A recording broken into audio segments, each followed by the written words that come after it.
Alors, j'aimerais dire à toutes les femmes qui me suivent qu'elles ont énormément de potentiel. En tant que femme, en tant qu'immigrant, on peut faire quelque chose au Canada. Des obstacles seront des opportunités à saisir. Donc, allez-y, fonce, et puis tu vas apprendre au fur et à mesure. On n'a pas besoin d'une idée de génie. Le conseil que je donnerais à des gens qui doutent, qui sont indécis, c'est juste, il n'y a pas de sous-métier. Ensuite, il n'y a pas d'âge pour retourner faire une formation. On a besoin d'être soi-même. Et le soi-même, ça peut être quelque chose de grand. Ça peut être quelque chose qui va impacter le monde. Donc, foncez, ou si vous n'avez pas cette capacité-là, foncez.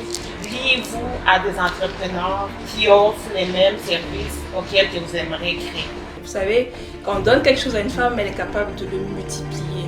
Parce que derrière certains obstacles, vous pouvez bondir de 2 pas et aller de l'avant. Donc, croyez en vos rêves, entreprenez, osez. C'est le plus grand mot que je pourrais dire. Osez, lancez-vous et surtout, soyez entouré des bonnes personnes. Allez chercher l'information à la source. Dans un premier temps, ils doivent chercher ce dans quoi ils sont. S'ils ne le savent pas encore, il y a plusieurs formations. Il y a énormément de formations sur Internet aujourd'hui qui nous permettent de trouver notre pourquoi. On a la chance d'être au Canada, où les gens peuvent retourner aux études à n'importe quel moment. Je vous donne mon exemple. Je suis retournée faire la formation en pâtisserie à 45 ans. Et pourtant, j'ai 7 enfants et une mère monoparentale. Il ne faut pas nécessairement attendre le bon moment ou le moment idéal. Lancez-vous, ça va vous former en tant qu'individu, vous allez découvrir des forces incroyables que vous étiez avant. Puis, soyez rigoureux dans tout ce que vous faites, vraiment. Je suis une femme qui, quand je veux quelque chose, je vais jusqu'au bout. Donc nous sommes enrichis de beaucoup de talents. Et ces talents doivent se traduire par des produits et services qui doivent servir la communauté au travers de l'entrepreneuriat. C'est sûr qu'il faut avoir une idée qui répond à un besoin. Donc on ne fait pas une entreprise simplement pour se faire plaisir à soi. Il faut vraiment aller répondre à un besoin pour avoir de la clientèle. Mais une fois qu'on a l'idée, c'est vraiment de passer à l'action. De s'entourer de personnes qui ont déjà de l'expérience pour apprendre peut-être de leur vécu et ne pas répéter les mêmes erreurs que eux ils auraient fait. Savoir s'entourer. Ils doivent s'entourer des personnes qui vont les challenger. Ils vont s'entourer des personnes qui vont les sortir de leur zone de confort. Et allez utiliser les ressources qui existent. Osez aller jusqu'au bout de vos rêves. Le Canada, c'est un bon pays. J'aime le Canada pourquoi? Parce que c'est le Canada, dans le fond, c'est un pays qui nous donne, c'est un pays d'opportunités. Qui nous donne vraiment l'opportunité de faire. Faites les choses, allez jusqu'au bout et faites-les bien. Renseignez-vous, regardez autour de vous, défiez le marché, allez au standard, faites comme les autres. Le conseil que je vais donner, c'est la persévérance. C'est l'écoute.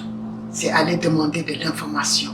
C'est aller taper les portes pour avoir les informations que vous cherchez. En tant que femme, j'ai quand même une certaine indépendance, une certaine autonomie sur les décisions que je vais prendre.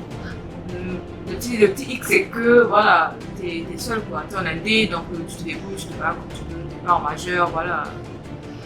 Mais je suis avec quoi, et je suis quand même contente du résultat jusque-là. Alors, le premier conseil que je donne toujours à toute personne qui veut se lancer, qui me contacte, c'est de croire en son service. Que ce soit un produit, que ce soit un service que vous voulez offrir en entrepreneuriat, il faut y croire. Parce que vous, en tant qu'entrepreneur, vous êtes la première publicité, si je peux dire, de votre produit. Donc, il faut que vous soyez confiant de ce que vous offrez. Donc ne gardez pas vos idées pour vous, ne les gardez pas dans votre coin, dans votre chambre, mais vraiment partagez avec des personnes de confiance qui, elles, pourront vous donner la confiance qu'il faut et les conseils nécessaires pour vous lancer en affaires. Dieu merci, on a les réseaux sociaux aujourd'hui, donc ça me permet de pouvoir vulgariser en fait ce qu'on fait. Il faut être persistant, comme je l'ai dit, c'est un obstacle qui sera toujours là. Il faut être persistant parce que l'entrepreneuriat, pour l'instant, c'est un marché qui croît de jour en jour. Donc il faut persister, il faut continuer pour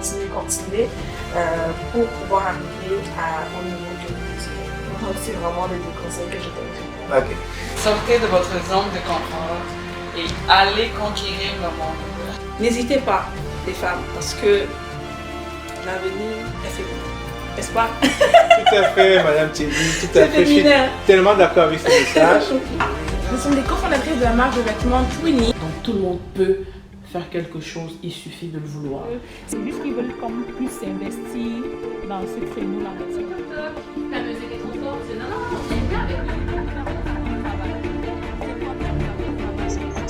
Limit yourself. Apprendre, be open to learn. L'Internet a rendu tellement d'informations accessibles. Il y a tellement d'informations. Tu es sur YouTube, tu sais. Mais c'est vraiment une grande opportunité qui s'offre vraiment à tous les Français, à tous les Belges, pour découvrir le Canada. Eh bien, nous sommes arrivés à la fin de cette entrevue avec Gigi Esquisse. Comme elle a si bien dit, sachez prendre avantage des réseaux sociaux. Qui sait, peut-être vous serez remarqué et qui sait, pour le moment, le cours de votre vie va changer. Passez une bonne journée.